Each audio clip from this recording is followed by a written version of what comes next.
everyone, it's time for some more science with summer, and this time we're going to be doing something a bit more hands-on.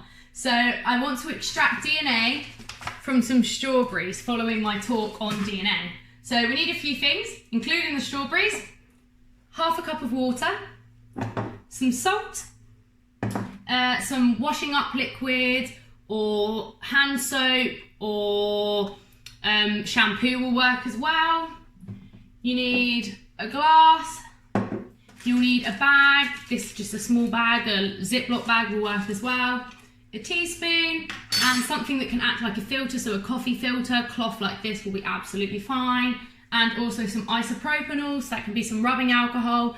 I'm using nail prep because this has a high percentage of isopropyl, so hopefully that should work as well. The first thing we're going to do is get our strawberries. So you want to make sure the green bits of the strawberries, we take these off. So you can pull them off. I'm just going to cut mine off just because it's that a little bit easier and quicker. And then we're going to take these 3 strawberries and pop them into our Ziploc bag. And then the first thing that we're going to do is break open the cells of our strawberries. So we're initially going to do that by just squashing them. So this needs to go on for about 2 minutes, so make sure they're really... So after 2 minutes, mine looks like this. It just looks like strawberry puree.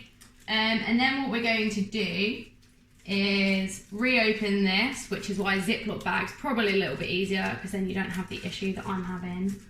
I'm just going to cut mine open, just because it's easier. Right, and what we're going to do then is to add our extraction liquid to it. So we need our half a cup of water. We need to get our detergent, which in my case is washing up liquid. It may be soap and it may be shampoo. And we're going to take two teaspoons of this into our water. Just going to pop that in there, that mix. And then we're going to take 1 teaspoon of salt, which probably be easier if you've just got table salt. And if this comes off. Then we're going to take about 2 teaspoons of this extraction and put it in with our strawberries. And then I'm going to have to be careful because I cut my bag, but we're going to squash them again for about 1 minute this time. So the detergent helps break up the cells further, so it helps break up the cell membrane. So if you think of an egg, it's got its shell on the outside, that's essentially the membrane. So you're breaking that open, and then if the egg was the DNA inside. So that's what we're trying to get to. And what the salt does is it helps the DNA molecules stick together because DNA by its single-stranded is too small for us to see. So what we get left with is, it still looks quite liquidy like a strawberry puree, it's just got a lot more soaps from the detergent. So the next step that we want to do is to try and filter out some of the larger parts that are in this solution so that we just get our liquid out. So I'm just going to pour this into my cloth here.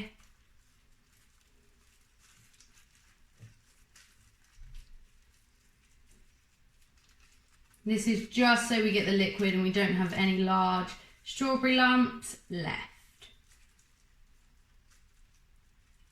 So the hope is that this filters through this cloth. So after that, what I've got left with is sort of like a smoothie looking substance. I'm going to get the isopropyl, which I put in the freezer so it'd cool down. Just because you do want it ice cold, you can leave it on ice, but I just chucked mine in the freezer.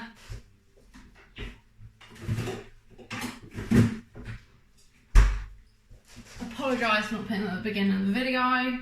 So what I'm going to do now is just pour this in, and I should start to get DNA coming out. I've got a little rod to try and pick it out. Should look like snot.